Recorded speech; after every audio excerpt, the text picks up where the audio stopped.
Les grands titres de l'actualité, une présentation de Addict Remorquage et Transport et Mécanique, les spécialistes. Maintenant à Montmagny, c'est Addict, 234-34-61. Addict Remorquage et Transport, des professionnels qui peuvent vous aider dans une situation d'enlisement ou simple remorquage. Grâce à ses équipements de haute performance, Addict c'est aussi le service de transport de tout genre et de mécanique. Maintenant à Montmagny, c'est Addict Remorquage et Transport au 234-3461.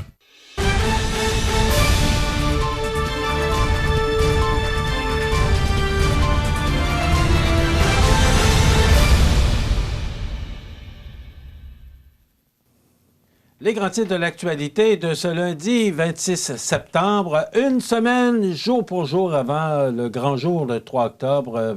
José Soucy, bon matin. Bon matin. José, je ne sais pas si tu as eu l'occasion de regarder l'entrevue que je viens de réaliser avec M. Dufour, mais ce matin, tu me parles aussi que M. Forget, Michel de son prénom, qui est candidat péquiste dans le Côte-du-Sud, appuie les revendications des paramédics, comme M. Dufour également. Je pense que M. Lévesque a l'appui de la majorité des candidats dans ce dossier-là. Je ne suis pas certain. Il faut que je prenne contact avec M. Lévesque. Je sais qu'il nous écoute ce matin là, concernant les appuis qu'il a eus pour qu'on règle définitivement le problème des horaires de faction à Saint-Jean-Port-Joli. Je sais que Frédéric Poulin est pour les revendications de M. Lévesque. Je pense qu'ils sont tous, mis à part Mathieu Rivet, je ne suis pas certain s'il a rencontré M. Lévesque. Là. Je dis ça sous toute réserve ce matin. Je vais prendre contact aujourd'hui avec M. Lévesque. Il va m'en dire davantage. Mais toujours est-il que vendredi dernier, c'est clair, Michel Forget qui est... Disons-le, Michel, c'est le plus expérimenté des candidats. C'est sa 3e élection. Et dommage pour lui qu'il se présente dans un comté où c'est peu réceptif pour le Parti québécois parce que M. Forget maîtrise totalement ses dossiers. C'est un bon politicien. Puis plus que tu le connais, plus que tu as le goût de le connaître parce que c'est vraiment un chic type. Mais par contre, il n'est possiblement pas dans la bonne circonscription. Jadis, lorsque c'était Kamouraska-Témiscouata, c'était une autre paire de manches. Mais maintenant, Côte-du-Sud, avec Montmagny-Lillet, ça va davantage à droite et même fédéraliste que ce que voudrait, somme toute, M. Forget quand même. Écoute, dans le Journal de Québec ce matin, je ne sais pas, je cherche l'article, mais on dit que M. Legault pourrait faire des gains importants dans l'Est du Québec. Alors, on est dans l'Est du Québec. Alors, c'est à partir d'où, l'Est du Québec? C'est pas impossible. On sait qu'à Rimouski, c'était M. Lebel qui était là. Je ne sais pas qui se présente pour le Parti québécois, mais je trouverai bien l'article, là. Mais on dit que M. Legault pourrait faire des gains dans l'Est du Québec. T'en penses quoi? C'est pas impossible. En contrepartie, le Parti québécois est extrêmement fort dans l'Est du Québec. À Québec, c'est à Rollebel, le seul on connaît l'histoire. Je ne reviendrai pas là-dessus. Ensuite de ça, le comté suivant, c'est Matane. C'est Pascal Bérubé. Lui, c'est sûr qu'il est indélogeable. Il est extrêmement populaire, et beaucoup plus que son parti. C'est une vedette locale et même nationale. Ensuite de ça, je pense que tu vas vers du côté de Gaspésie avec Mégane Perry-Melançon, qui est quand même, je te dirais, assez populaire. Elle fait une bonne campagne. C'est vraiment une bonne personne pour l'avoir déjà rencontrée. Elle est super sympathique, puis elle s'occupe réellement de ses dossiers. Elle travaille extrêmement fort. C'est une travailleuse acharnée. Donc, je ne suis pas certain pour la CAQ. Mais en plus, on le sait, là, avec le dernier débat, le vote nationaliste tente à revenir en partie vers le Parti québécois, tandis que dans la région de Québec, c'est relativement simple. C'est extrêmement fort pour le Parti conservateur du Québec. D'ailleurs, on voit là, les attaques, là, je te dirais même en bas de la ceinture envers Éric Duhem. Là, on l'a comparé à Donald Trump, alors que le premier ministre sortait lui-même en 2018 était content de se faire comparer à Donald Trump. C'est un peu du n'importe quoi. En même temps, là, on a fait une publicité qui cible réellement les gens de Québec avec la fameuse histoire des taxes municipales impayées, alors qu'on la connaît, l'histoire. Là, ils ont été payés en retard parce que M. Duhem a rendu service à un de ses amis, semblerait-il, qui est connu, cet homme-là, d'ailleurs, dans le milieu politique. Donc, ça joue... c'est assez vicieux, sincèrement, Michel, ces temps-ci. Écoute, les îles de Madeleine aussi, c'est péquiste? Oui, à mon souvenir, oui, mais c'est Gaspésie de la Madeleine, je me trompe pas. Je suis pas certain, est-ce que c'est Mégane Perry-Melançon, c'en est une autre, là, ou un autre? Je peux pas te dire, là, mais habituellement, l'Est du Québec, là, ça vote Parti québécois. Ça reste à suivre.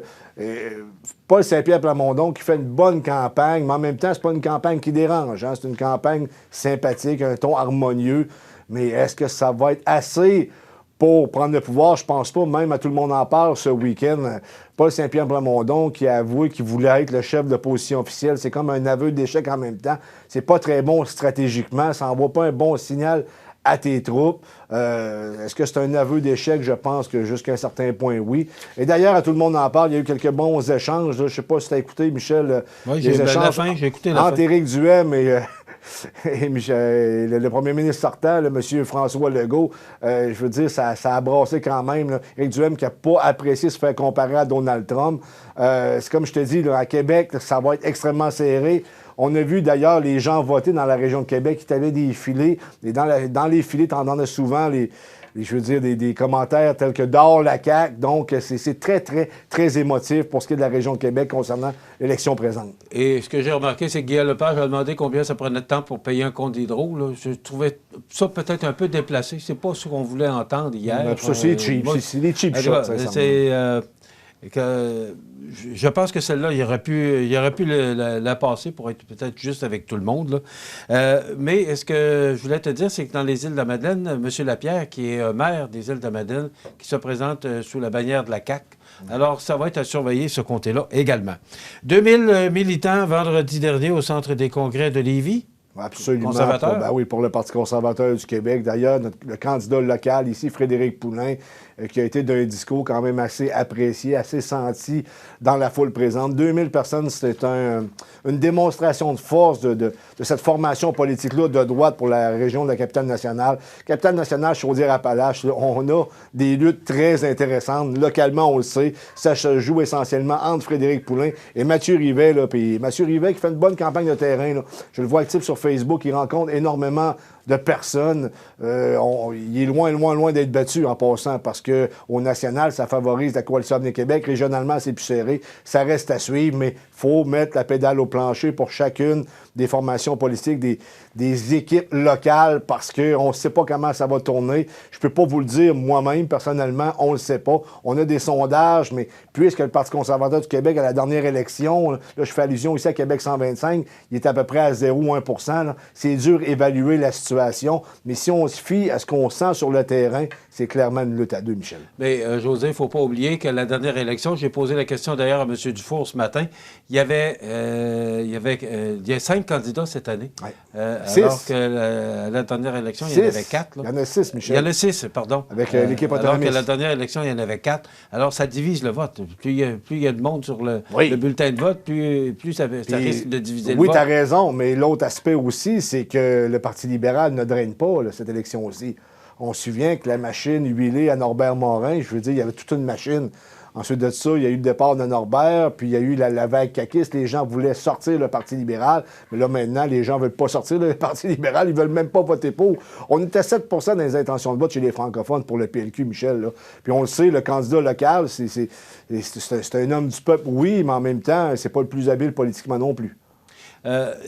Maintenant, hier, c'était les files d'attente un peu partout au Québec là, pour le vote par anticipation. C'est rendu très populaire, mais ça ne veut pas dire que parce que ça vote fort en par anticipation, que ça va autant voter le 3 octobre. J'espère. Moi, je dis toujours, votez pour qui vous voulez, mais votez. C'est un droit légitime. Il y en a qui se battent pour avoir leur droit de vote. Absolument. Alors, tu voulais nous mentionner quoi là-dessus? Bien, Michel, c'est simple. Pourquoi les gens vont voter par anticipation? Pourquoi c'est important de faire sortir le vote par anticipation? C'est que s'il y a un vent contraire qui arrive dans la dernière semaine, tes électeurs ont déjà voté. Ça veut dire qu'ils ne changeront pas d'idée. Ils ne peuvent pas les cogner à la porte et dire « Ouais, je m'excuse au DGE, je me suis trompé, là, j'aimerais voter par un autre parti. » Non, un coup que tu as voté, tu as voté. Ça fait que c'est pour ça que c'est très, très important de faire sortir le vote par anticipation, justement, pour éviter certaines problématiques. Bien entendu, il y a d'autres avantages. Là. La journée des élections, tu es un peu moins stressé quand tes gens ont déjà été votés. Mais quand même, là, surtout dans des luttes chaudes comme ici, Michel, là, la sortie de vote est extrêmement importante. Tu n'as pas de chiffre pour Côte-du-Sud? Absolument, parce que c'est pas terminé, Michel. C'était hier et aujourd'hui. D'ailleurs, je ne sais pas c'est où ici, là, mais je l'inscrirai sur la page Facebook. Sous-sol de l'église Saint-Thomas. C'est les gens qui viennent nous dire ça. Donc, pour Montmagny, allez voter au sous-sol de l'église Saint-Thomas. Merci, José. Plaisir. Demain, on a la chronique juridique avec Maître Gabriel Sanson et on reçoit, dans le temps gratuit qu'on donne aux candidats, on reçoit Michel Forgette du Parti québécois. Ça complète. Merci, José. On se retrouve demain pour une autre émission d'information. Bonne journée.